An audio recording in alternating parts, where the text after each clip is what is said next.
this. Well, usually when I make a live cast, I'm actually late. But this time, I found that I'm actually. Oh, I got a little microphone here, just in case. So I can upload it later if I decide to. As maybe some sort of a memoir of my moment of talking live on the internet. It's a very strange endeavor and something that I don't take lightly. I don't just make live casts out of the blue just because. It's like something that kind of builds in me. A lot of you know that there was a period when I was doing these live broadcasts where I was drinking a little bit too much. And maybe that's something I wanted to talk about in the future. There was a time during 2020 where I was feeling a little bit, let's just say, drinking a little bit too much and having too much fun. But it was only to cover for the chaos and bullshit that I'd been enduring all year, like the rest of you. I mean, I've never thought of myself as a victim or that it's anybody else's fault I am where I am or my situations. It's always my own fault, my own circumstance. That, sure, there's a lot of things I'd like to improve in the world around me, but the point being that I am ultimately my own keeper and I'm responsible for myself. And I deserve to do best by myself as I can. Now, a lot of you may be single and feel the same way. When you have a family, however, of course, you have to dedicate yourself to the family foremost. I mean, I chose to raise my kids, and I want to raise good kids. I'm not sure why. We're human beings. We have this desire to, give our kids a better life than we had. I don't know. It's a tricky world out there right now. So, at any rate, I'm just going to flip through and say hello to everybody who's here before I continue. Hello, old hat guy. Oh my God, Space is here. That's good to see you, my friend. Wow, I haven't seen Space in a while. Space is a good friend of mine who was with me at the Fish concert recently. I posted a video. You might have seen him, but great guy. I hope you're doing well, bro. And hello, Ryan. And hello, Matthew. I'm sorry, my teeth, my eyeballs, my teeth. Yeah, my eyeballs don't work as well as they used to. Hey, hot retarded chicks. Hey, Almighty Ohm, and Jesse. Space says you're loving it. Hello, Kush as well. Space Traveler says you're homeschooling a bus still. I might be doing the same soon if they end up mandating all this shit. I don't want to get into that discussion quite yet, but the whole idea of mandating your kids to take this shot is really starting to kind of irk me, and I can't believe that the state of California, well, I can believe the state of California did it, but I'd be pretty disappointed if my own governor followed suit with Gavin Newsom.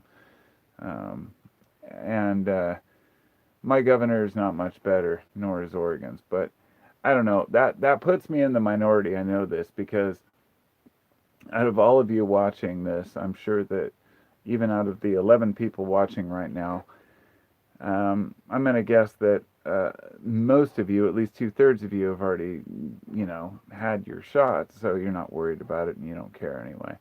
And that's kind of the statistic. Like being in the minority of the current situation is very difficult. I guess I should touch on this because it's important to people. I know that I don't like talking about the current outbreak, COVID, whatever the hell you want to call it. But I know that it's important because all of us are thinking about it constantly. Not always. I mean, but every day it comes up in something we do. If you go to the grocery store and you have to slap, cloth on your face, you start questioning, does this work? Does this matter? I think that a lot of people take it way too far and they're standing there with signs protesting masks, and I'm like, I'm not going that far. Look, if it helps to ease any anything whatsoever, so be it. But when it comes to actually taking the shot, that's a completely different story. I don't know what to think about that whole thing. I'm very reluctant. I've never had a flu shot. And when I was younger, I had the chicken pox. since then, let me put it this way: I have three kids. One's 26, one is 12, and one's 9. Okay, so quite a wide spread there, and they've all had all of their shots. I'm talking about the MMR vaccine. They've had tetanus. They've had all of them, and I completely support all of those because I've seen historically that they've been beneficial for two reasons. A, they're extremely effective. B, they've been tested for decades. And C, they are given against diseases that are very debilitating for kids. Whereas what's going on right now is not. And I think this is where things have really changed. It's not about the kids, it's about the adults that want to protect themselves. And I'm very confused about why we're at that point, but I don't want to really go into that one either. I kind of did want to do a Q&A, so if anybody has any questions, feel free to ask, and then I won't be driving the whole conversation, but I'm going to back up and see who's in here. And call me Mimi, says Matthew. Okay, hello, Mimi.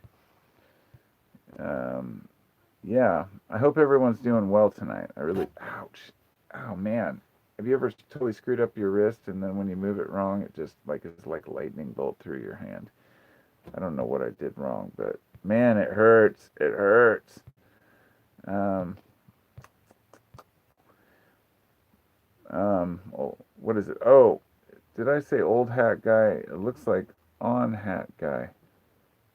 At any rate, I can't. On that guy. I can't read it. Oh, that guy, maybe. Anyway, it says beans, bullets, and band-aids are smokable and pay. They don't kick your door in. Yeah, I'm not worried about all that, but yeah, I do have kind of mixed feelings about this whole thing. But I definitely don't. Look, even from the beginning, I've had this issue with any type of mandatory anything. The thing is, I'm still in complete support that I still believe that that jab will actually protect older people. I still believe that it will help certain compromised people. But there's a suspicion to me that it will not help myself or anybody younger than me.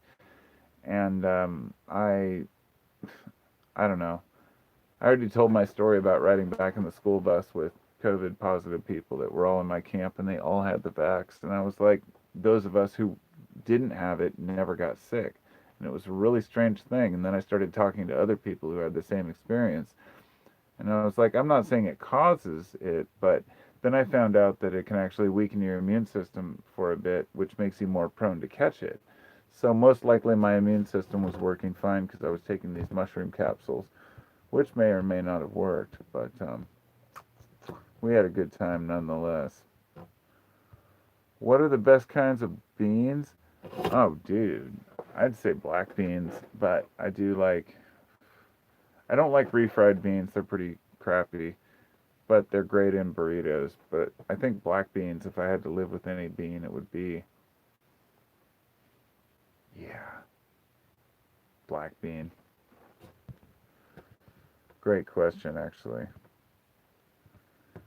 Um, yeah. It's killing and causing more damage than any vaccine in history. Facts. Let me just put it this way. I haven't seen enough evidence to convince me that getting the jab will actually harm you. I know people who have said it's a fact that in a few years all these people are going to die off. Some people are even saying it's genocide, and I don't believe it. I think it's complete nonsense. I really do. I don't see any evidence to support that people are going to die. However, I do understand the likelihood of myocarditis. I understand the likelihood of brain inflammation. I know that headaches can mean that the brain is being affected. And the thing is, we have to ask how many people have actually had it and how many people have natural immunity, how many people have had the jab, how many people don't need it because they've already had the illness. And it's our belief that it's already been my belief that it's already been through my household, so I'm not worried about it. For some people, it's much more of an issue. But the one thing I want to say when it comes to the COVID issue, and this is something that will put me in kind of over their camp. I know. It's important for us to remember that the most important thing, I think, that when it comes to COVID that we're not talking about is health and weight, obesity, as well as the various illnesses that come with it. Some folks don't know that diabetes can actually cause lung issues, which is natural because people who are overweight also tend to have breathing issues. And as to how much these things go hand in hand is irrelevant. The fact is that we know that people who have bad diets and don't take care of themselves tend to be the ones that suffer the most when they get sick. This is a horrible thing because I don't blame everyone for saying ha ha. It's not a matter of pointing the finger. It's a matter of saying we are so afraid to talk about it because we're afraid people will assume that we're pointing the finger. You see what I mean? It's not about being honest. It's not about being like, hey, fat people get COVID worse than skinny people. It's a matter of going, oh, you can't say that because it's inappropriate. It doesn't have to be an insult. We are so sensitive about words now, we're not even talking about that. But it's not just weight, it's health. It's, are you getting enough sunlight? Are you walking? Are you doing things?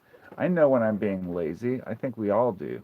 I know when I should be doing more for myself. And so it's really a matter of self respect and effort in our own lives, and not everybody can do that. Some people have bigger issues. I understand that some people have glandular issues, but you understand what I'm saying.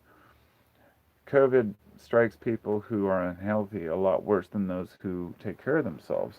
So the idea of mandating something for people is going to cause a huge heartache in America because even though nurses are already mandated certain vaccines, even though so is the military and other places, the average citizen should never be forced to this.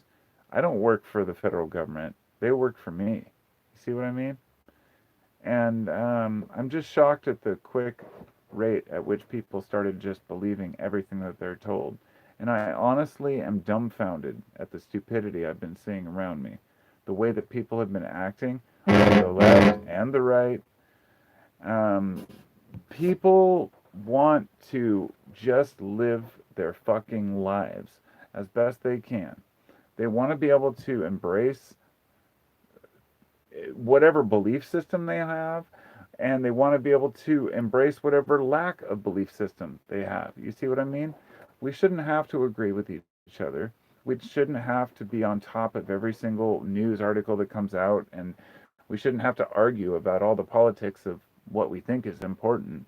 What we really want to do is live on a farm and just kind of enjoy ourselves, or live in the city. It doesn't matter where we live. The idea is we just want to be left alone, most of us, and choose when we want to interact with other people and not be judged on what we choose to do with our lives. That's not really possible in today's world, but we have to ignore a lot of the bullshit. And when it comes to us going out and, let's say, expressing ourselves in the world, we can do that freely. But imagine a day when you're actually forced to take a shot you don't want. It's, you know, Even with other vaccines, there is at least a philosophical exemption or a religious exemption. These are being removed for the current vaccine. And that to me shows that they are desperately trying to get everyone to get it. And my thought is this, on top of all the other things I said about it's not an epidemic, it's an endemic. It's going to continue. We're going to have to live with this. From the beginning, I've anticipated it's going to be like the new flu, just another thing we face every year. And it'll probably decline because most mutations eventually decline in potency and efficacy.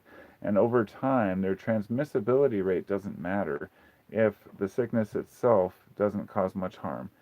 We are headed towards let me just say, herd immunity, which has led to a herd mentality over what people should do with their bodies. And I mentioned this earlier in a video I haven't posted, but there's some irony in Texas with all the protests about my body, my choice, being able to do whatever they want, not have to wear masks, not have to take the vax. But then this whole abortion thing has come to light where you're getting paid $10,000 as a reward to turn in somebody who even drove somebody to get an abortion. Not to be off topic, but I think that's important to remember. Anybody who has a religious belief about what's right and wrong has to remember that each person, each individual, regardless of what you believe, should be able to choose what they do with their body. And it may be fucked up. You might not agree with it, but punishing people through a legal system is not the right approach. That's my opinion. But anyhow, as far as getting medical procedures, that should always be a personal choice. And I do not want to be forced into this or coerced into this. And I read something the other day that said a lot of doctors are afraid that by recommending booster shots, they're basically causing a decline or dip in vaccine rates, which they found out was true because a lot of people said, if I'm going to have to get a shot every 3 months, why bother? And I can't really blame them. Can you? Now, I'm going to be straightforward. If I found out that the vax was completely safe and it was completely effective, where I wouldn't still get sick, and I didn't have to get boosters every 6 months or less, I would probably have gotten one.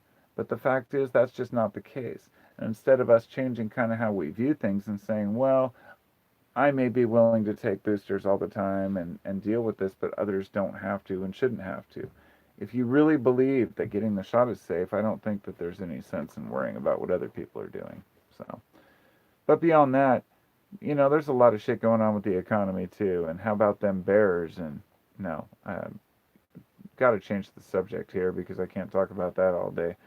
But as I said, I should flip through the comments. It is your Q&A, so Scoey's here too. All right, Scoey's on here. Scott Ashby, he's the guy who made this hat. And Space, you should see these hats. They're rag hats. Scoey made this. Scott, it's reversible. It's got dead skull. It's got a little tape with 5877 and a little pocket on it. And it's got Scott's label on it. Rag hats. And I got some cash in there. I just wanted to show that for my customers and my subscribers. And I mentioned I was going to have some made with my channel name, have a patch made, and also some with Kratom Leaf, and then have people be able to purchase them to support the channel and to support my buddy Scoey. So, hey Scoey and hey Space. Who's in there? Kevin's in here too. Oh my god. We've got Kevin and Scoey and Space. 3 of my fucking good friends. This is insane. I can't believe it. Where's Joel? That would be nuts. Wow, that's really, really weird. Acceptable. Hello. He says, what's your website? My website is Carpo's Botanicals, as it sounds. Carpo's Botanicals. Right now I have 3 different types of kratom, but I also have 4 mushroom blends that I'm going to make, or at least individual mushrooms. Got cordyceps, sinensis, red reishi, and chaga, wild harvested chaga, and then some lion's mane. Lion's mane, some good shit. And as I said before, I make this blend myself, which is like a anti-flu blend. These little blue capsules, and I've been making these for years. And maybe that's the reason I never got sick. I have no idea, but I also believe in placebo, and having the blue pill is not such a bad thing. So, we'll see what happens. We'll see if I ever get COVID, and if I do, that'll suck. But if I don't, I'll just say, oh, it was the pills. And I was going to sell them at the beginning of COVID, but I didn't want to be that guy. It was just like, I don't want to start selling like a product just to make money. You know what I mean?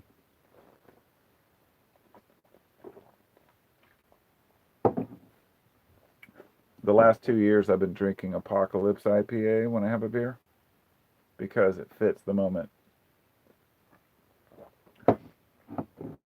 I know this sounds cheesy, but make sure you hit that fucking like button. Because if you don't, then, I don't get the interaction. YouTube doesn't like me, and, all that crap. So, 90. I don't want it on 90. 70. There we go. I really can't believe my friends are on here. That's great. Scully, Space, and fucking Kevin. That's great. I saw Q&A. Q&A. All right. All right. It says, what do you think about patchwork pants, leg tattoos? Okay, dude, the fact you just said that fucking cracks me up. I talked with my buddy Scoey, which is Sco Loves or whatever on here. Oh, Scott Ashby there. Um, I I was talking with Scoey earlier, and I said what we should do is like our patchwork hats and our patchwork hoodies over our heads, and patchwork pants, and then have our hands painted with like actually our faces and our hands painted with simulated. Well, I guess you could actually wear gloves. Corduroy. I was gonna say be corduroy dudes. You just have to do your face with corduroy. Maybe you could wear like a fake ass, like a mask with corduroy. But I talked to my buddy Scott about these hats that he was making, and I said, dude, you should make matching masks. They could be like 4-part corduroy, and you could actually put like teeth on them or cool shit for Halloween. I think that'd be badass. I do.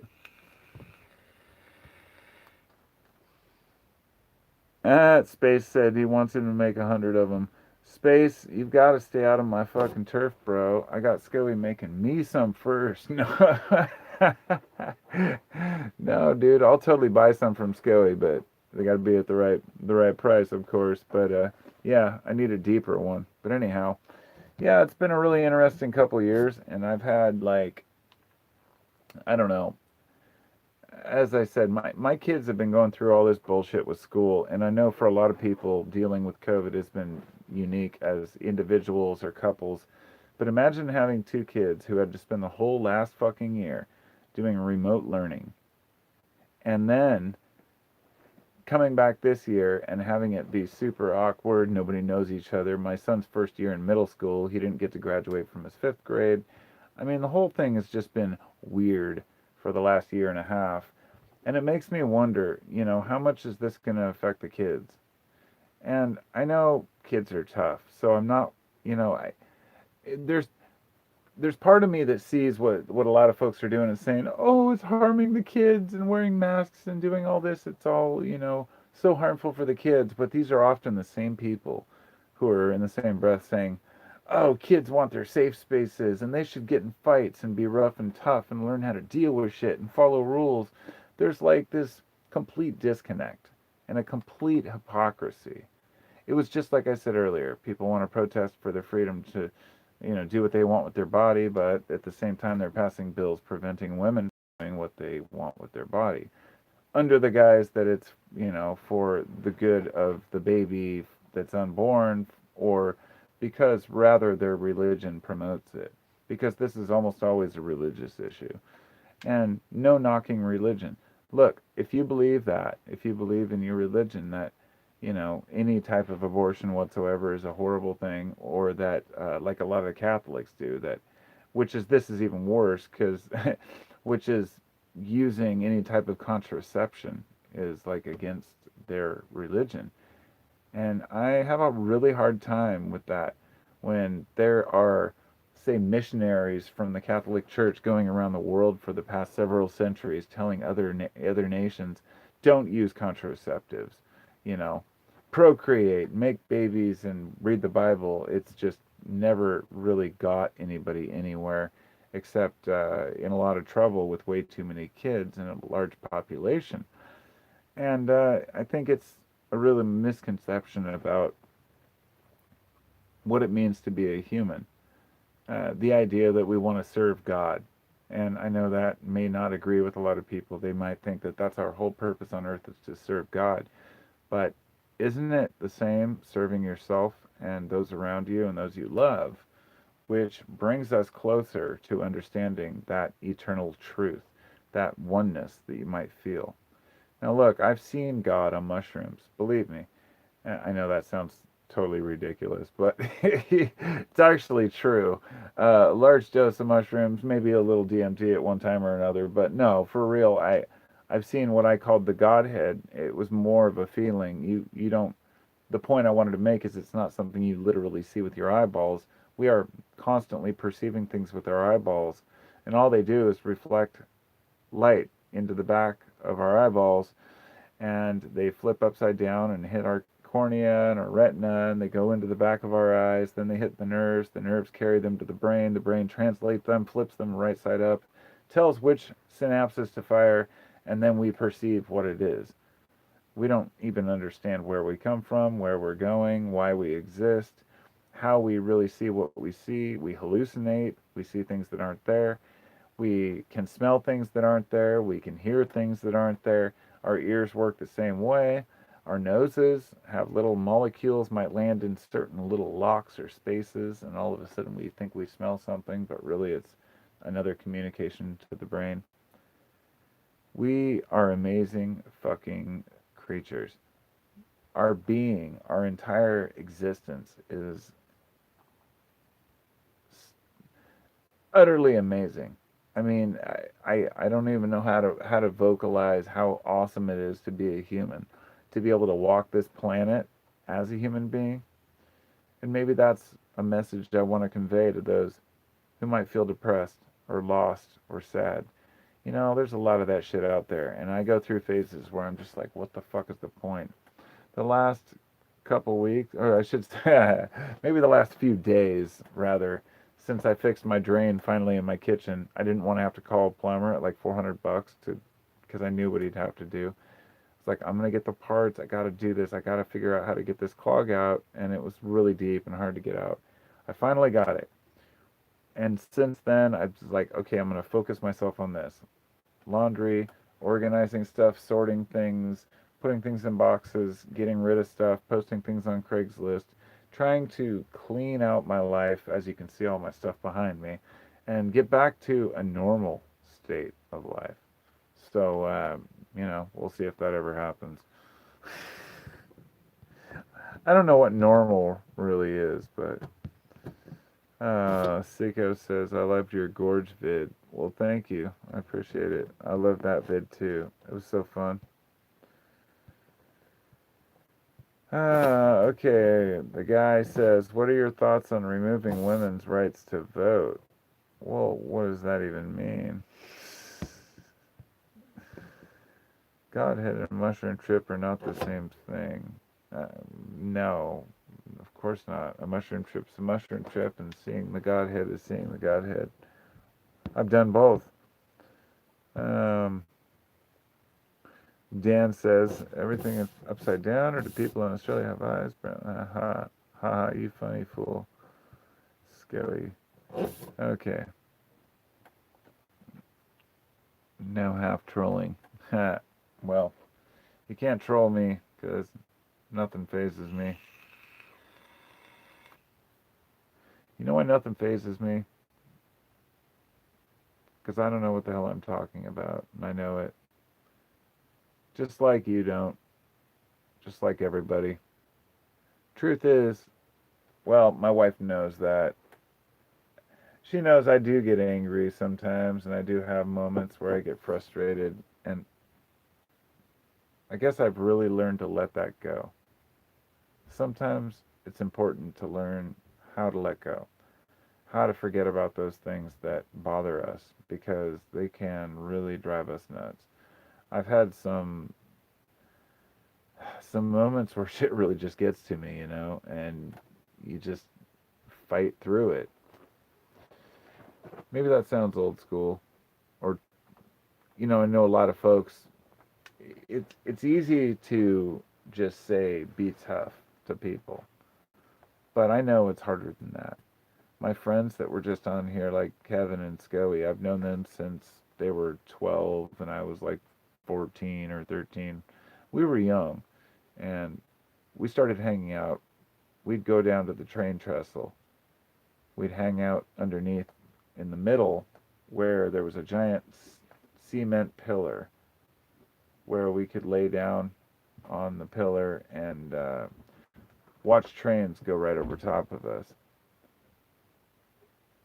And there was a point where we started going down to this place called the train tunnel. And we would hang out in this tunnel. And the tunnel went on these old tracks. There was a photo mat. If you remember the 80s, you remember a photo mat. It's a place, a little tiny drive up place, a hut where you could basically get your photos developed in an hour or more. So it was shut down. So we naturally broke into it, stole the fire extinguisher, everything else. And the tracks dead ended there, and they went to Portland. Now they were old tracks that went through this tunnel, and they were for the old train. Probably originally in service for, the very beginning. There was a trolley that would go from Portland out to the Lake Oswego area back in the 40s, 50s, 60s, who knows when. But they shut it down for decades. And the tunnel was pretty well, there were no plants in there, so it was obviously just rocks. And it curved, and you couldn't see the end from either end. So we'd hike down there, and people would drive into the tunnel with pickups full of pallets, and they'd burn them in the middle and have these huge parties. My friends and I, being young, naturally would sneak in there and hang out with the older kids. Where Scoey, my buddy Scott there, was introduced to Yukon Jack for the first time. And I believe it was the first time anyway. And one night we went down there, and it was a couple years after we had discovered this tunnel and these parties, and we took some acid and we said, let's go down to the tunnel. So we got down there, and we were hanging out for a while, just kind of partying, and then all of a sudden we hear these sirens and see cop cars driving into the tunnel from the Lake Oswego side. Now, mind you, the other side is basically Portland. It's kind of like in between Lake Oswego and Portland, but nobody was coming in from that side.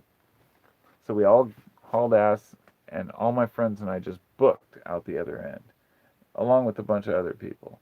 Now, a whole bunch of other folks stayed behind, got in trouble, obviously, but who knows what happened. But they all had their pickups and all their stuff. They didn't have a chance to get out of there.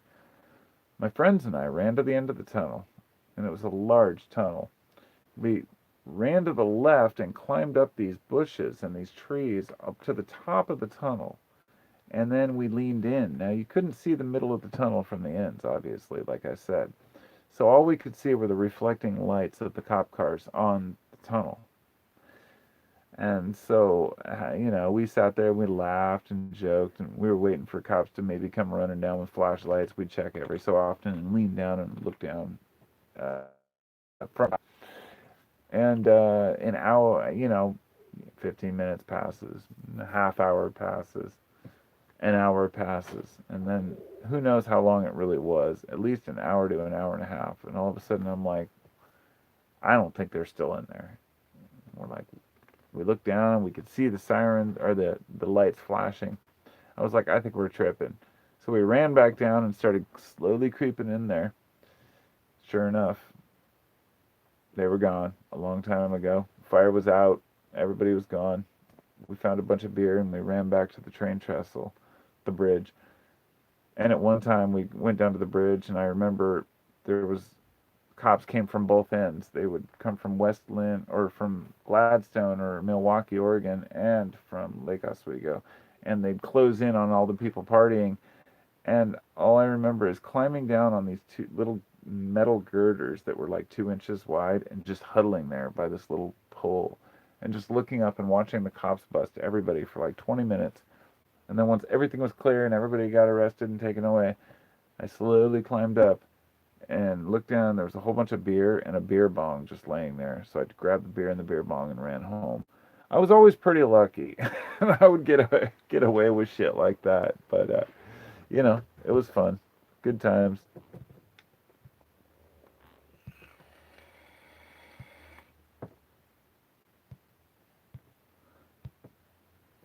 Space call. You're doing a space call, Scully? You're going to call space now while I'm doing a live cast?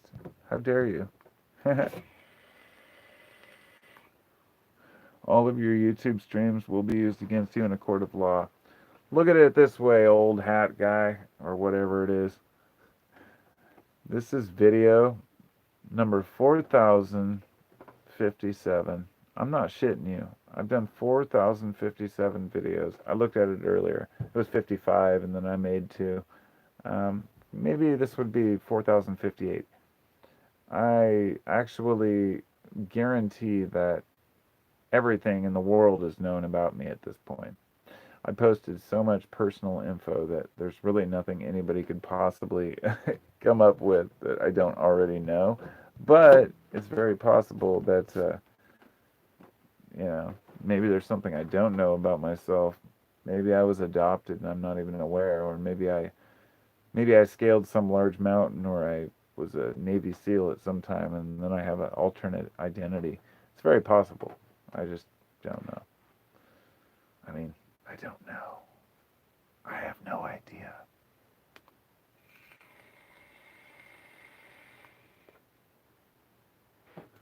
At any rate, forewarned, be forewarned.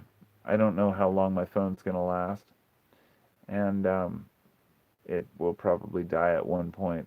I'm really curious, as I mentioned in a previous video, why people want to listen to me talk. There's only 23 people on there, but that's a lot of people to me. Like, every one of you I know is one of my subscribers that gives a shit about what I have to say. You know I'm not here to sell you bullshit. You know I'm not here to sell you merch. You know I'm not here to fuck with you or just to give you some brainless entertainment. I mean, there's channels I admire, like Daily Dose of Internet, right? Dude can fucking get millions of fucking views instantly.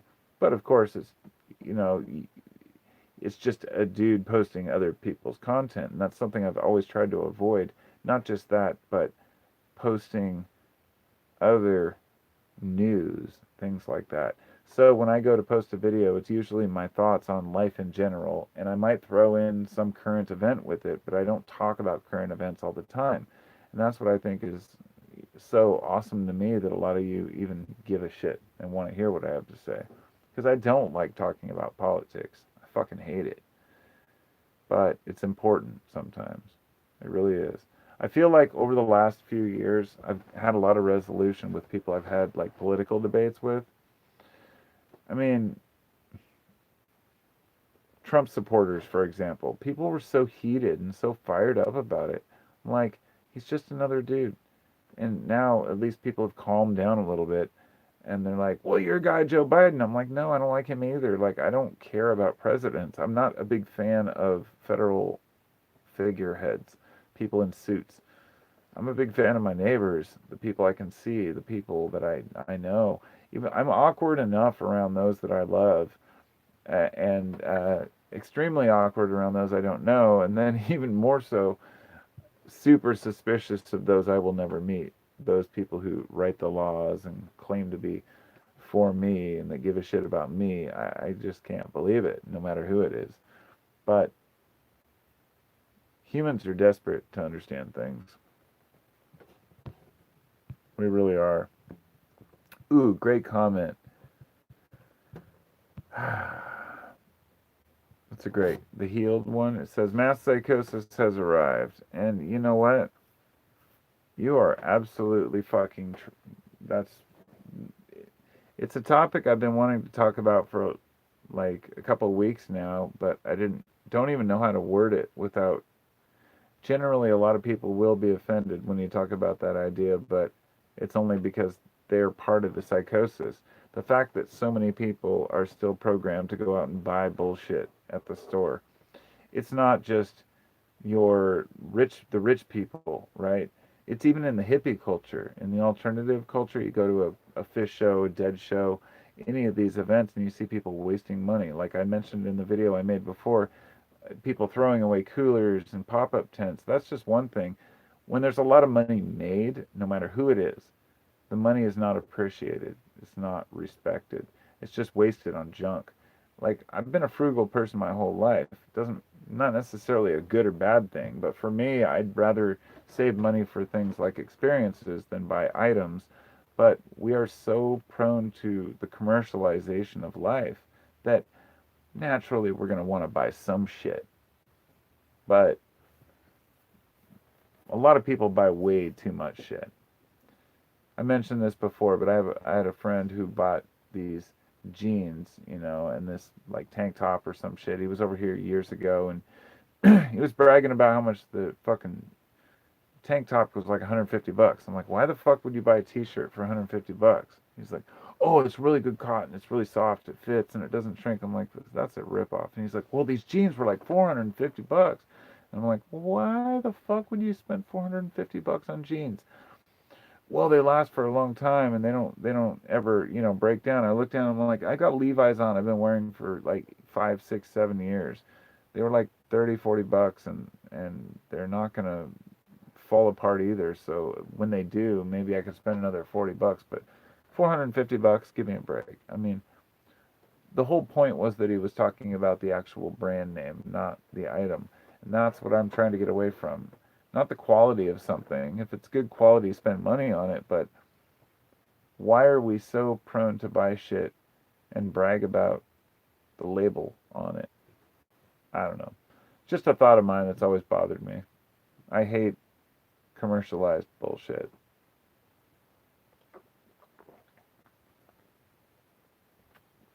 Apocalypse IPA. One down.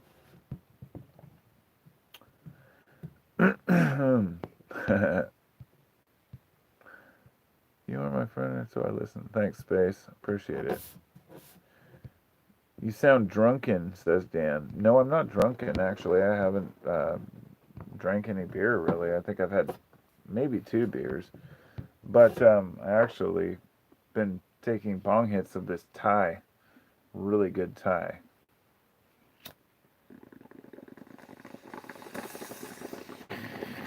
I think it's actually like an Uji Kush Thai with Thai. Now Scully's texting me. Oh, see, that's why I shouldn't say anything to my friends in my videos because then they text me and it vibrates and messes up what I'm doing. Thanks, Scully. Love you, bro.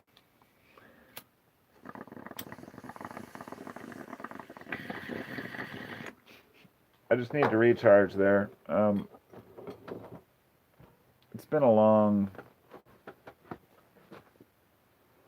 life. I'm gonna flip through comments real here. Yes, you're correct. The healed one says groupthink is an epidemic. Yeah, there's a lot of groupthink out there, and I'm having a really hard time for trying to get along with other people right now over very simple things. Not myself, I should say. I mean, I can actually, as an individual, really, I know how to talk to people and not argue. But I also know that there are certain things that really trigger people. And it's not just people of any political persuasion, not just people on the left or the right, because look at me, I'm a fucking, wannabe hippie dude, right? I mean, obviously a liberal minded person. I am a Bernie Sanders voter here. So I have mixed feelings about society, and some of them may be wrong, but there's one thing I don't like, and uh, I guess that's just kind of the way that people are being. uh, I don't like the society we're living in right now. Obviously, a lot of people don't. And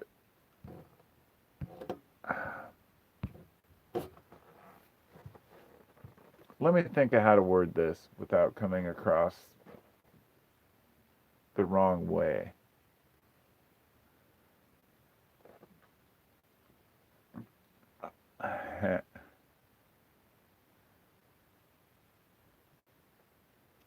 I'm in it for the long haul. My intention is to live a long and productive and happy life, whatever that means. It might not mean making a lot of money, or it might make be making billions. I have no idea yet. I don't know how hard I'll have to work to get the things I want, nor necessarily all the things that I even want yet.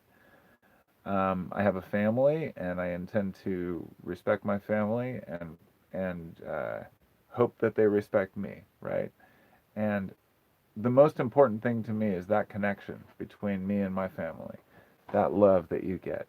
I don't know what it's like for other people. I don't know what it's like for single people or couples compared to being a parent because I've been a parent for a long time. But that reward that I get, that feeling, that comfort that I get from being uh, being a parent and caring about a child is something that can't be replaced anywhere.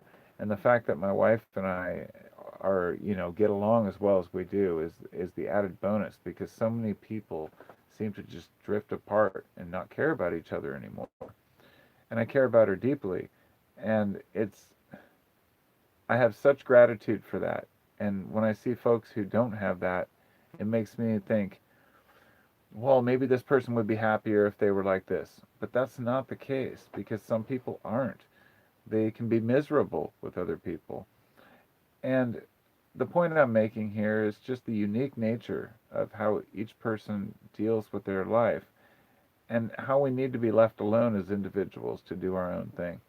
I know so many people I've heard that have other people who try to control their lives or people who live vicariously through their children, through their parents, through strangers, whoever it might be. These are the same people who scream at sports players or send them threats because they didn't pitch correctly or kick the ball right. There are some folks out there who really do live their lives through other people. That's fucking creepy as shit. I don't know how I feel about sports in general, but there's nothing worse than an obsessive fan, I guess. But it tells us something about humankind, you know, that we are tribal by nature and we want to seek some sort of a connection with another group. And this is why when I went to a Grateful Dead show in 92 or 93 for the first time in Eugene, Oregon, I fell in completely in love with the types of people there, the audience. I took acid. I went out and I saw all these awesome people and went into the show and it was amazing, you know. But you learn after, that went from 92 to '02 to 22. You think 22 years later, you're like, well, 12, 22, 30 years later, you start thinking, well, wait a minute. Maybe some of the experiences were only amazing because I was with other people. It had nothing to do with even the music some of the time. And the drugs, they kind of got in the way some of the time. You know what I mean? Like, there's a certain connection you get from hanging out with a group of people. It's the reason why people go to bars. I was thinking about this the other day. I hate bars. I hate going to bars. They're depressing as hell, but not all of them. But going out and shooting some pool with people, doing something, that's a different story. But bars, the reason I think that people like bars so much is subconsciously they're interacting with other people, and that builds up your endorphins and your serotonin levels. Therefore, you feel more wired, more awake. You can stay up longer. If you're sitting at home drinking beer, like I am right now, you might not stay awake as long. That's okay because I don't intend to. So, yeah, you know how it is. Oh God, Guy says, prepare for the complete destruction of Western society. Ah, no, I hope not, man. No, who knows? I mean, I've been there before. It's in the complete annihilation phase, and then I'll go into this idea that we can rebuild, and then everything's gonna fall apart. Then we can rebuild, and at this point, I just don't give a shit. I mentioned before I want to get out of here, and my wife and I have talked about seriously moving out of the state. I don't want to. I really want to buy acreage here in Washington and live here, but it's so expensive. And we've found places in Kentucky with a house that's just like, it's really hard not to buy a place there when it's like a quarter, well, maybe half of the price of the same place here. And, you know, I do feel like society's kind of falling apart, but part of me also says, it's just changing. It's always changing. Doesn't mean it's going to completely be annihilated anytime soon. We're just going to have to live through some hard times, and I think we're tough enough to do that. I do.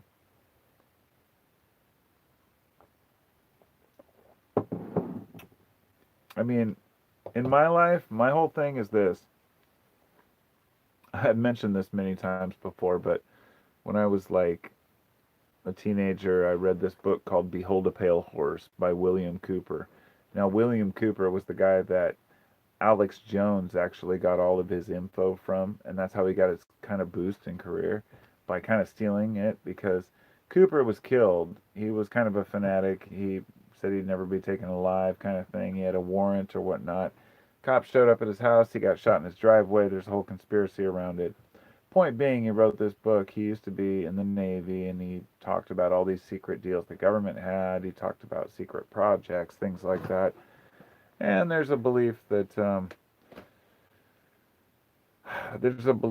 guy is, you know, a nutcase. Then other people believe that he's telling the truth. And I think some of the stories were true. He talked a lot about Project Blue Book, MK Ultra, things like that, which were true, but also a lot of bullshit. But anyway, I'm getting off topic. The point being that, yeah, what was my point? It was something that the hat guy said. He said,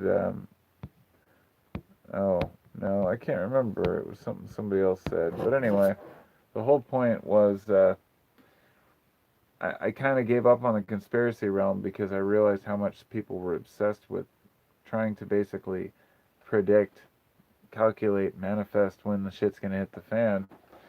And so, about, I'd say 9, 10 years ago, it was right around the time when I first started my channel. I became a prepper, if you will.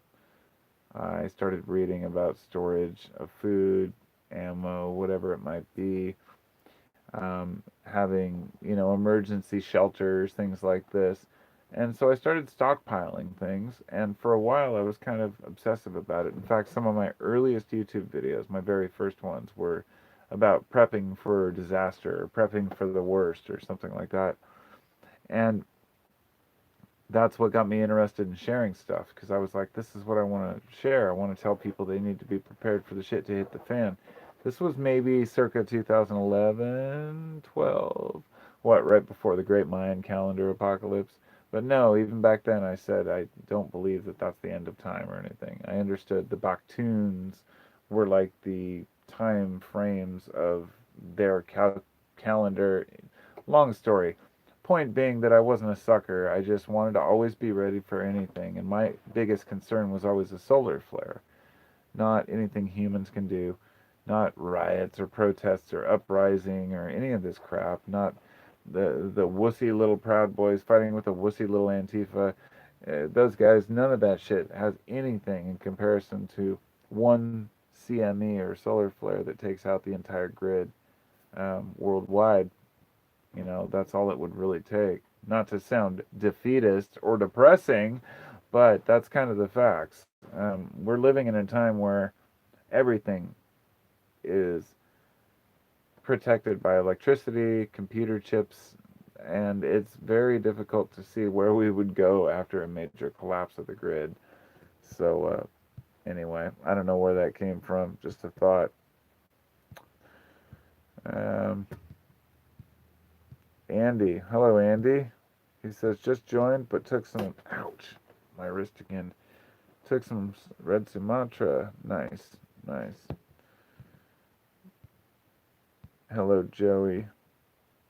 He says, I've tracked you down anyway, so not long now. What does that mean?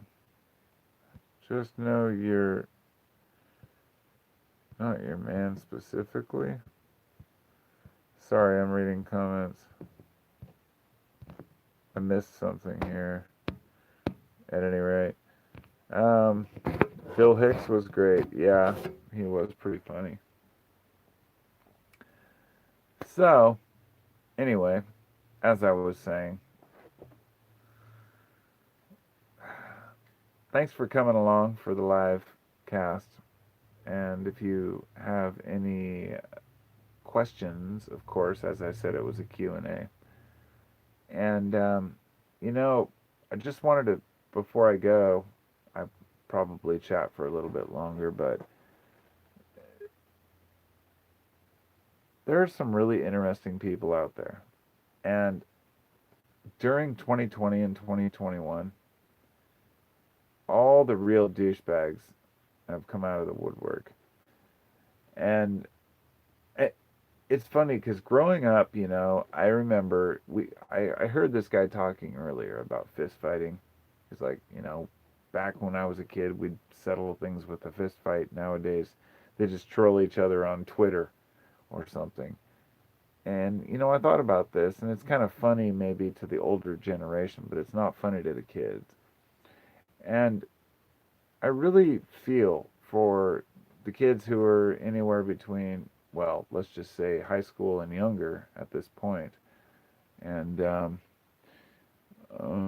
what is it, Joey? Oh, LMAO, laughing at you, but chatting with yourself. Oh, I see. Joey's a troll. Nice try, bro.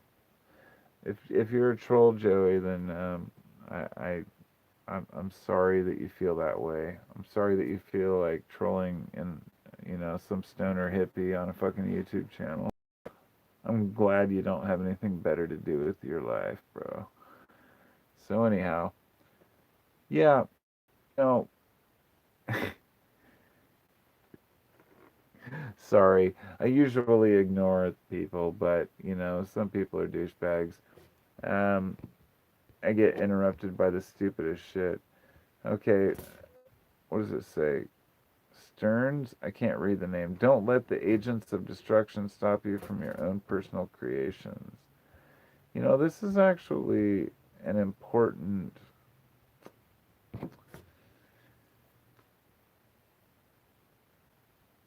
There are a lot of people who are strongly affected by all the bullshit that goes on in the world, and they get so sucked into the media that they are usually the ones who say, "Oh, you must watch the media." For example, the folks who accuse others of certain things are often projecting their own insecurities. It's kind of the ignorant masses that do it and don't realize they're doing it. But then there are the psychopaths and the lunatics and the sociopaths. And, I think one of the hardest things is figuring out how to navigate it. How to navigate people's bullshit. Like, like I mentioned when I was younger, okay, so I made a video earlier. I haven't uploaded it, but it's my life. It's just a story of my life up until I met my wife and a little while after. But I kind of ran out of space because I was like 25 minutes in. And I don't know. I was thinking about when I was young, when I was in like sixth grade. I went to this school and they said that, like, it was the second half of sixth grade, and over there, seventh and eighth grade are middle school. So sixth was the last of the grade school. I was probably there for less than a week, and some guy comes up and says, "Oh, the school bully wants to beat your ass." Basically, he says, "So and so wants to kick your ass or fight you." I was like, "Who's that?" He's like, "Oh, he's the school bully." I was like, "Why does he want to fight me?" He's like, "I don't know, because you're new." And it was that kind of thing. Somehow I got out of ever fighting him, fist fighting him. I was a pretty good talker. I don't recall if that was part of it. But then there was another guy, Alex, and he was like a football player. And in seventh grade, when I was in my next grade at a different school, he started picking on me. And I was like, and my last name is Orr, so he'd call me Josh Whore. And okay, whatever. It was, even at that age, just like, whatever, bro. Ignored him for the whole year. The next year, it was the first week of school, and he pulled that shit in the hallway. And I just grabbed him and I said, "You want to fight?" And I just threw him up against the lockers. I don't know what came over me. And he turned and he just punched me. He clocked me right in the left eye. And I stumbled back like two steps. And then I just started pummeling him. I put him in a headlock and just started kicking the shit out of him. He never talked to me again until the end of the year. And then he came up and made amends. We made friends. And I realized at that point that some people just need to know where they stand. And it's not necessarily that you have to commit violence to get there. But of course, he naturally started it. But that's another story altogether. It's these days, people hold things in way too much. And so maybe fistfights should be allowed. You know what I mean? I don't know. Just a thought. Okay, so where are we at? Question. He says, this is from the Healer 1. How far are the non-compliant going to be pushed out of society? I mean, I'm already a huge part, not a huge part, but damn, living entirely off-grid is looking like a requirement, not an option. Well, when you say non-compliant, you have to be specific, because I'm not sure if you mean like uh, what the shot or what. But if that's the case, I don't know. I hope they don't push it that far. I'm not going to be forced to do anything with my body, so we'll see what happens on that one, I guess. And I should finish up on questions because I'm going to go eat dinner. If anybody has any questions for the next few minutes, please leave them and let me know. And please also hit the like button. I'm going to be back in 2 minutes and I'm going to read the rest of the comments and questions because I'd like to answer any ones people have. Not that you need to have any questions for me, but I'll be right back.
Well, there's some delicious chicken in there, and I really want to go eat it. I'm hungry, so I'm going to read the comments here. And, hmm. If you don't have an Instant Pot, you need an Instant Pot. My wife got one like a year ago. We've been using it all the time. We had a bunch of chicken and they were ready to go, but then she thought it wasn't done, so she kind of reheated it. I'm like, darn it. So I got to wait for it to like hiss first before I can get more. So I'm going to see what any questions might be if I miss anything here. Bump, bump, bump, bump, bump. Okay, Andre. Hey, good to see you, my friend. Andre asks, where are you from, heritage-wise? Well, my last name is Orr, O-R-R. It's actually Scottish from the Orr clan. I have my family crest. I've shared it before, but we are from basically the term Orr. Yeah, it means black cock, true fact, or grouse, or it can mean like a river bend. It's complicated. It's funny history. My last name or being from Scotland, my great grandparents were from Scotland, but my other side, my mom's side, her parents were German, and her I think my great grandparents were from Germany, and they came over here. So we got Germany and Scotland. So I'm German and Scottish, and that's why I have blue hair and blonde hair and blue eyes. And people say I don't have blonde hair, but I really do. It's just got to be in the right light. You see that reflection? And I actually, it's kind of funny. I actually have Viking heritage. I found out in one of my family trees that one of my ancestors was a pirate, but also that I have Viking heritage. So I know that I have some of that Scottish and Viking kind of shit, and I have a large jaw, large body. I'm 6'3", so obviously I have a size 14 shoe. So I'm a tall person. If that answers all your questions, I don't know any more than that.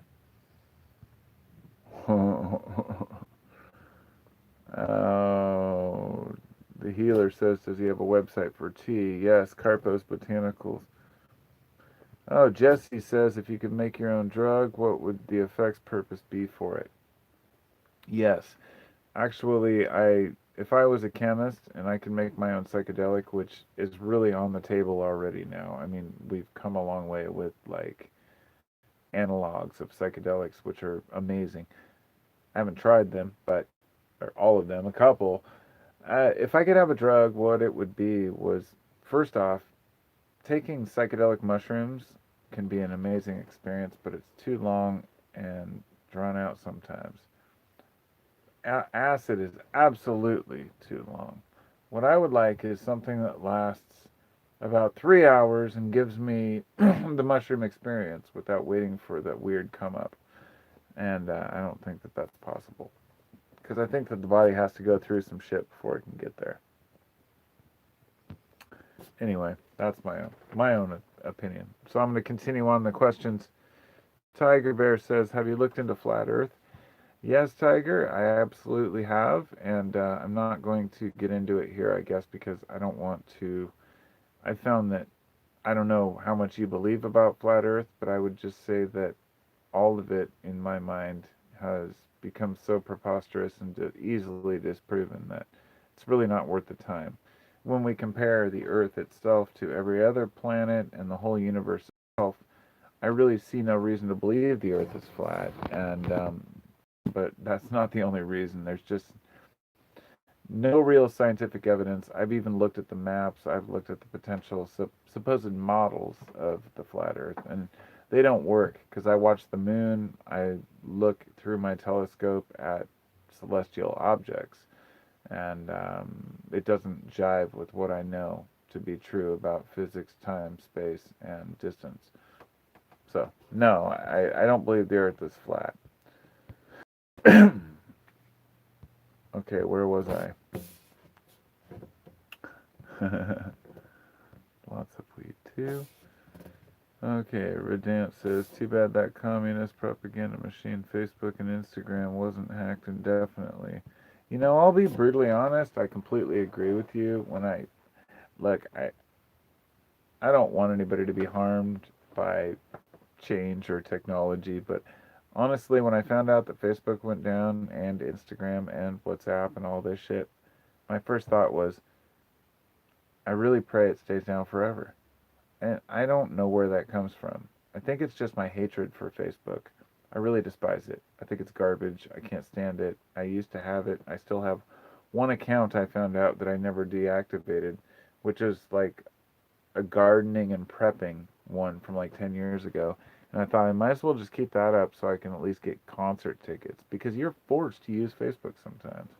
But I refuse to log in on my devices or ever use it and tell people I have it because that's, you know, asking for trouble. Facebook is garbage, and I think Instagram, I know that people try to defend it. They say it's good for your business, but I've had people, so many people comment on my Instagram video and be like, "You're right, dude. It's so shitty. I used it for my business, and it just was.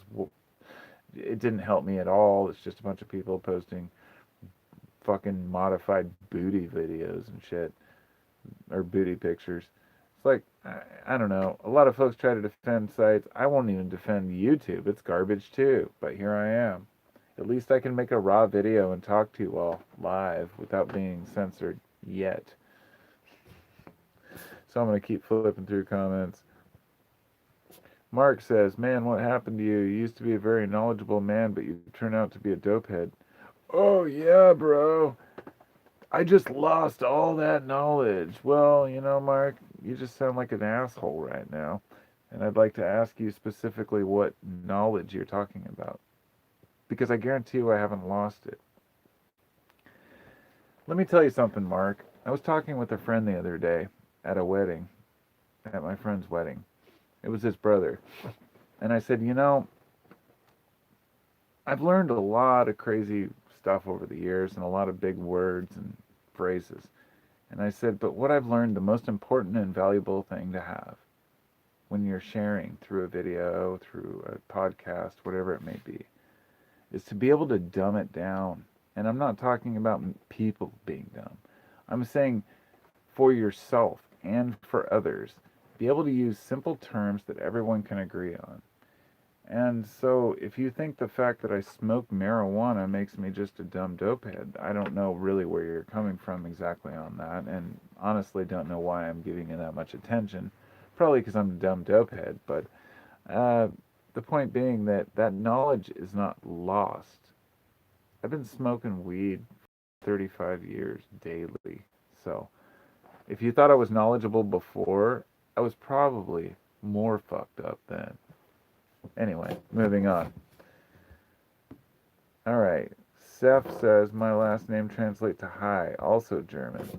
Actually, that's pretty awesome. Hi. Hi. Yeah, well, hi in what way, right? Hello, Aaron Olson, and hello, Biff Tannen. Norse. Yes, Norse and Nordic. Aaron says, any thoughts on Phenibut? Yeah, actually, I don't like it. I don't take random drugs. I actually I'm very selective about what I do take. Like I mentioned, taking LSD and mushrooms, I take those maybe once a year because they actually help me reboot my brain and bring me out of any sort of an anxiety or depression. They're amazing tools, right? Whereas kratom I use daily, cannabis I use daily, but a lot of these things I don't use at all. And I think Phenibut is one of those that I've just totally avoided because I don't want to have a new substance to take. And I think wouldn't be good for me. Andre asks a great question. He says, what happens if you take mushrooms before bed? That's a phenomenal question. Um, I don't, well, first off, you'll probably sleep through not only the first hour before they hit you, but probably the next hour. Whereas sometimes I'll take mushrooms and an hour later I get really tired and my wife will do this too, fall asleep for like an hour. And then you wake up and you just have a great old time and have fun. I would say one of the best things, if you want to try that, depending on what time you want to, if you want to do it in the daytime or the night, if you want to do it in the day, though, go to bed, then wake up at 3 in the morning and then take some in capsules, then go back to bed. And you'll wake up out of the blue and just be like, wow. I haven't done that yet, but I've been wanting to, so tell me how it works. Adam says, cool hat, Carpo. Well, thank you. I hope I heard. Maybe you weren't here when I talked about it. My friend makes these hats. He was on the channel earlier. It's 5877. They've got little pockets and tags, and I'm going to have some made for the channel for people to buy and for the kratom business too. So we'll see how that works. All right, where was I? You could snort 4 ACO DMT for that, what they call synthetic shrooms. Somebody said they had some of that for me. I haven't talked to them in a while though. DMT is a very, very, very, very, very strange thing, man. It's phenomenal. I mean, I I won't touch it anymore. I mean, it's been maybe a year and a half to 2 years. Not for lack of having it. I have access to it any time. I just won't touch it because it's too potent and special. Like humans have interacted with things like cannabis, psychedelics, alcohol for thousands of years. And it's really weird to me that most of the philosophers I respect the most got high. And I wonder why that is. Start to think, like, is that just because they were delusional? Well, no, because I realized the common thread. Most of them aren't making bold claims. The people who are always obsessed with other people who get high are usually the ones who can't control themselves and have some sort of a personal issue with understanding that other people have different methods of getting where they need to be. So, and then I see the next comment. It's from that guy. He says, "Reality is for people who can't handle drugs." Cheers, old guy.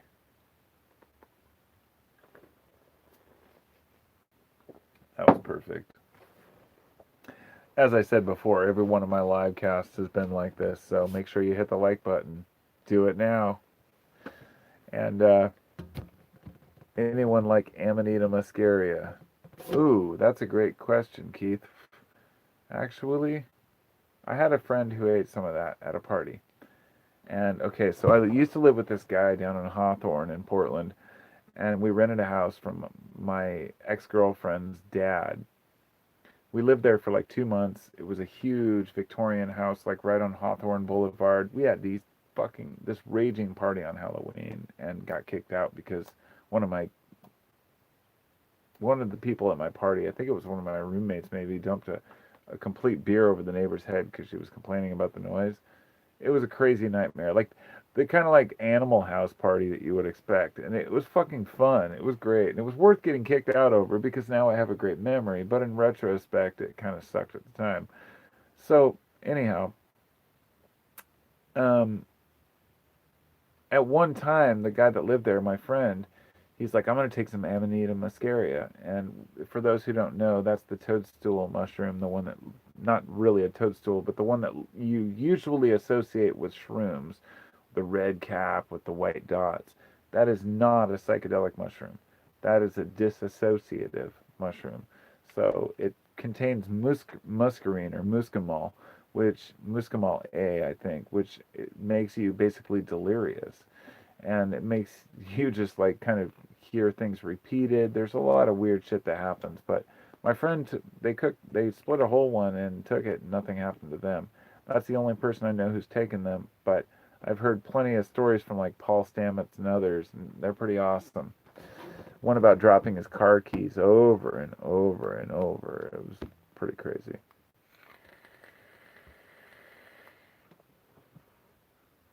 The marks, okay, the healed one says, the marks of the world are the problem. Why can't people just keep their biased opinions to themselves? I have a response to that question. Why do we listen to other people's opinions? So we listen to the media, we listen to YouTube, we read the comments, and we hear it all the time. And it's our choice, right?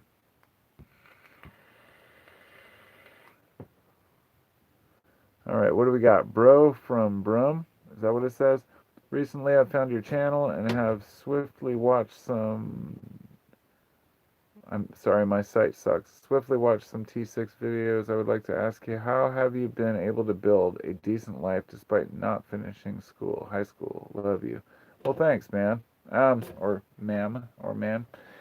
Truth is, um, I mean, college education or high school education doesn't really bring you that much more cash right away.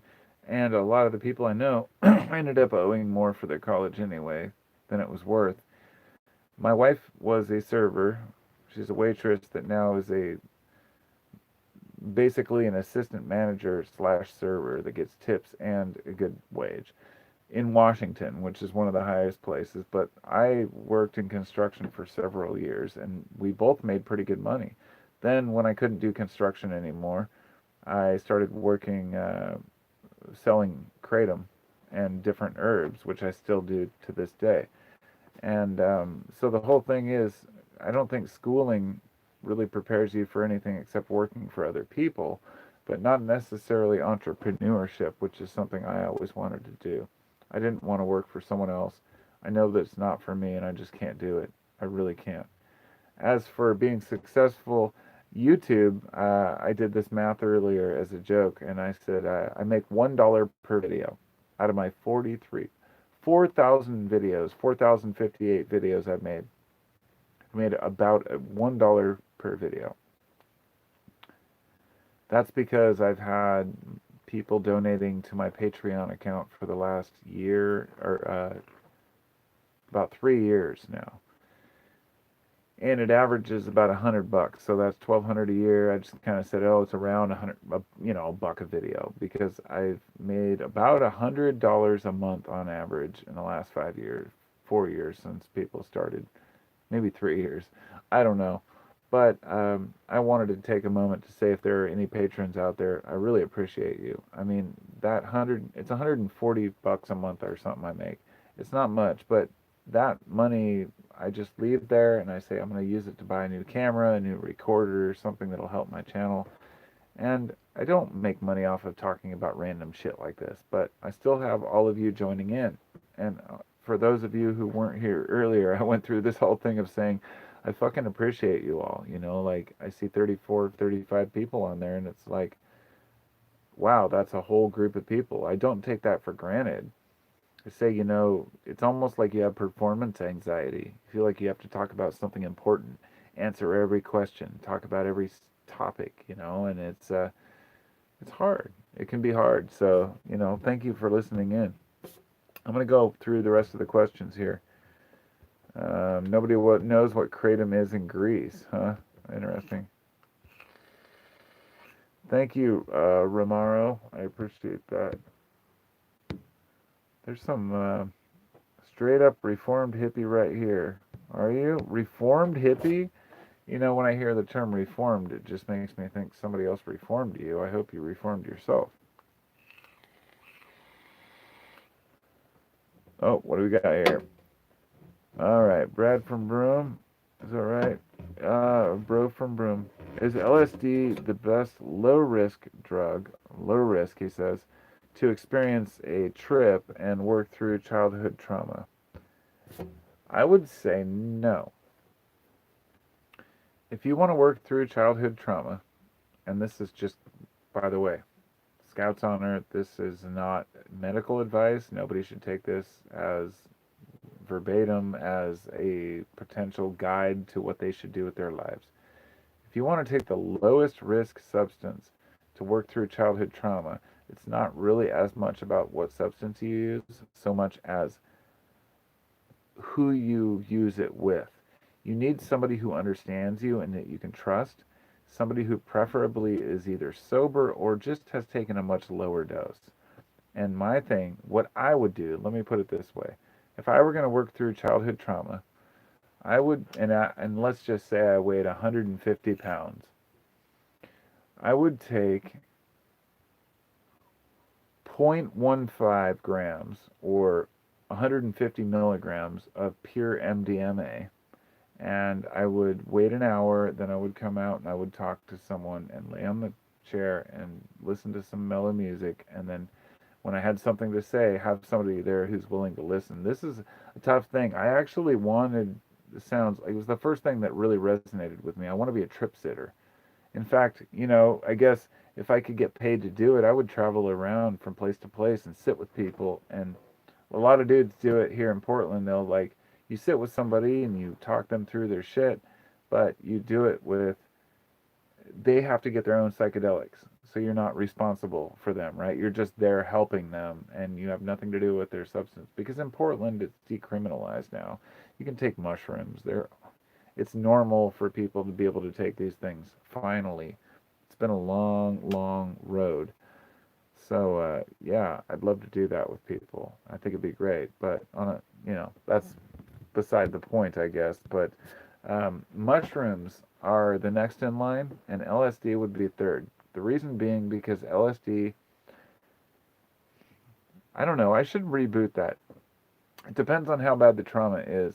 LSD can be a phenomenal tool, but you also need to realize you'll be high for 8 to 10 hours, and you need somebody to stay with you. You need to, you might want to start with a light dose, something like that, if you really want to do that. That's, I don't know. Those are my thoughts on it.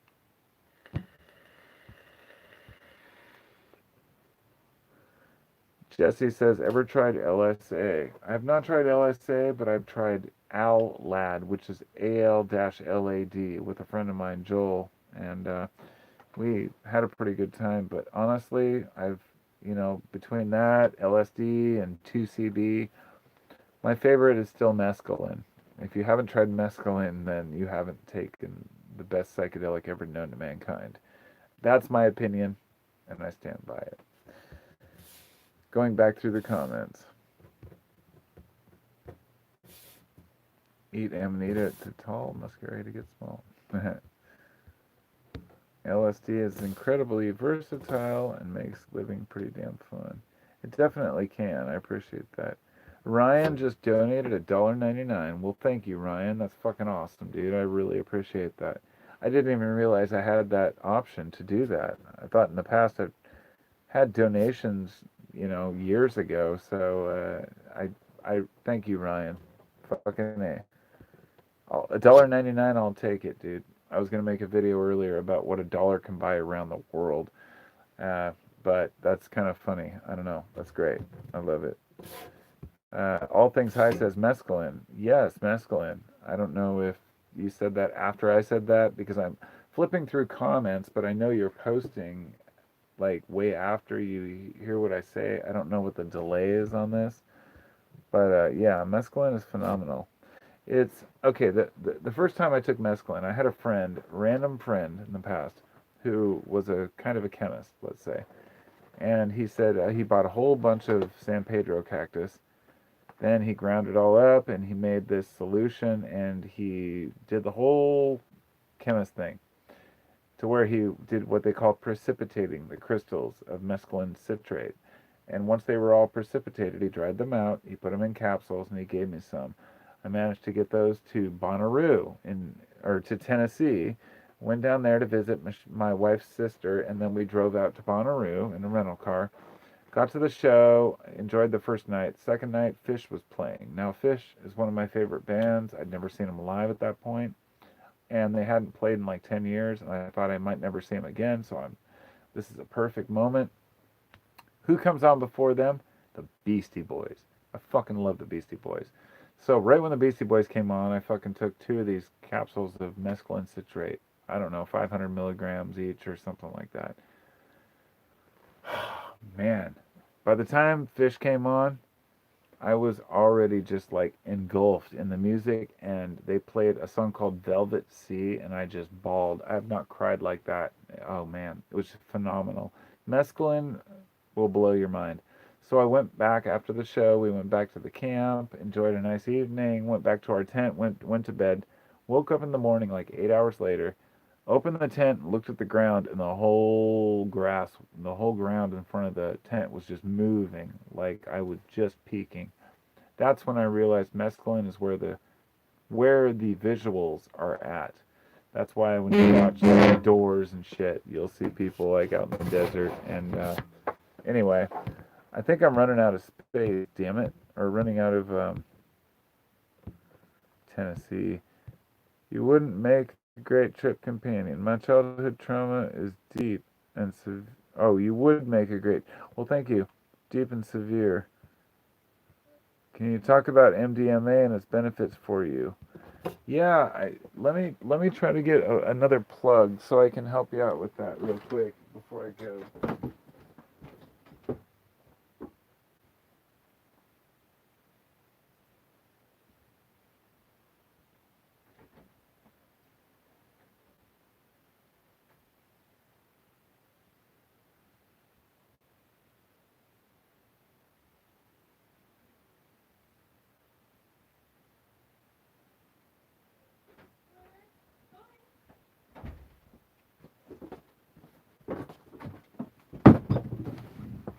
Here we go. I think I got this figured out. Because I like questions about psychedelics. In fact, I was going to do a specific just questions. Let me try to plug this in. Sorry about that. I was going to do a specific questions about psychedelics, like live casts sometime. Just let people ask. Let's see if that works. Let me plug this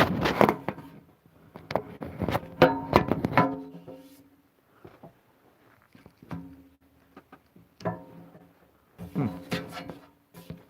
May or may not work. Oh, I think it's charging. Let's hope it's charging.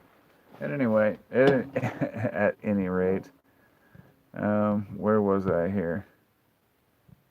Okay, he says, can you talk about MDMA and its benefits for you when you was a beginner?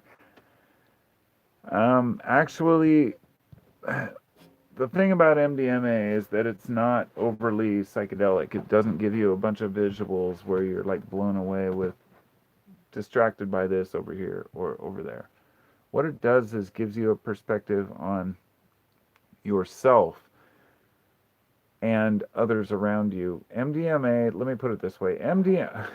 I should probably retract this. MDMA is a great way to mend relationships, whereas mushrooms may be a good way to go way deep in yourself and find out what you want in life or your real interests or purpose. When I took MDMA, I take it every so often, but it was one night when I took a good dose and I was at home and I said, I need to start a business. I need to get my shit together. And that's when I started my kratom business. Well, there was another time before that when I think it was when I'd started my like carpentry business. It was like MDMA got me focused on what I wanted, but I needed somebody there to direct me. So you need a teacher. You need somebody there to say, this is what you want. This is how you get it, you know? I don't know. Nobody can tell you what you want, obviously, but as far as getting it, it's never a matter of somebody teaching you how to get what you want. It's a matter of you getting the inspiration to go out and get it, because it's always there. And that's something I have a hard time with. Love you too, bro. Hello, Sylvia. He says, wow, it's been forever. Has it been forever? Man, you should do a live on this topic. Yeah. And Olga says, do you still take kratom? Yes, I do. And I still sell it as well. DMT. Much love from Alaska, says, hey. Well, thanks to everybody. I appreciate you all being here. For those I haven't already said as much. Thanks again to Ryan for the donation. And thanks to all my patrons. And I'm not going to be able to stay very long because I know my phone will probably die because it sucks. And I need new technology. So I need like a computer probably. I need to go buy a computer with a camera that actually gets, I can do a live cast, not just on my phone. But anyhow, it's okay because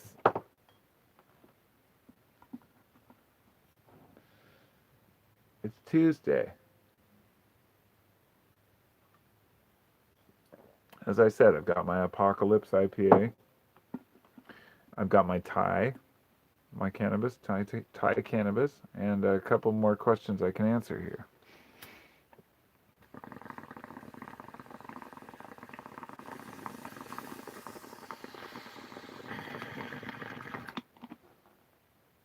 That wasn't me.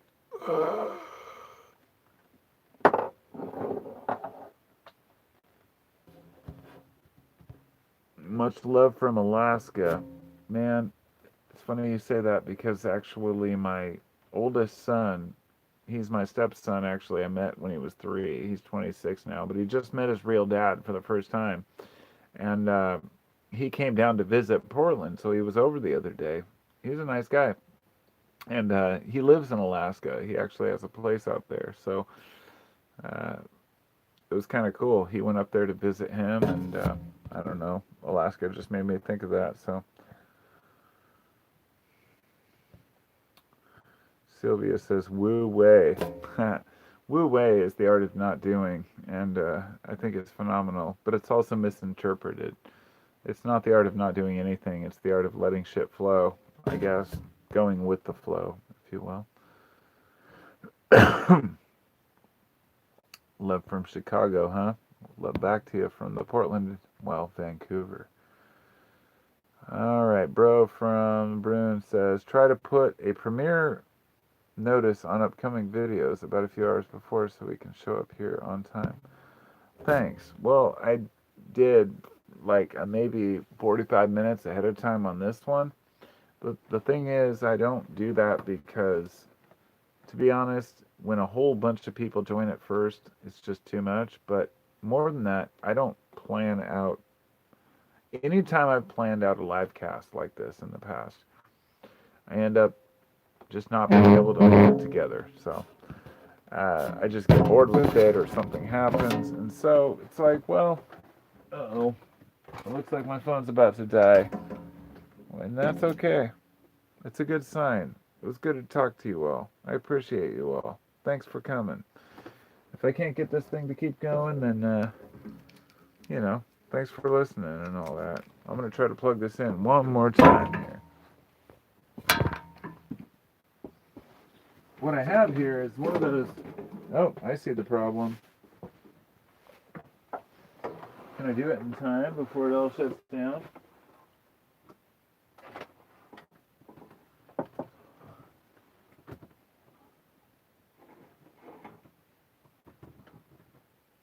Let's see. See if that worked. Oh my god, it worked. It's probably still gonna die though. Basically, I've got my phone with a crappy cord plugged into a crappy base for the cord, plugged into an extension cord that goes into a crappy outlet, and maybe it'll hold up for a minute just so I can say goodbye to everybody. But yeah, I'm gonna go eat some chicken, and thanks for listening. I'll talk to y'all next time. I'm going to make sure you hit the like button, because if you don't, then you failed me. And even if you don't like it, hit the like button. And if you all want more like this, then just let me know. I should make like some sort of a fucking like questionnaire or some shit to figure out what people want to hear about, because I want to do more live casts. But it's hard to get motivated to do them. So I don't know. I try. I do try. If I was famous, I guess if I got, I don't know. I'd probably be just as bad at this. Anyway, talk to y'all next time. Thanks for listening, and go give somebody a hug. Peace out.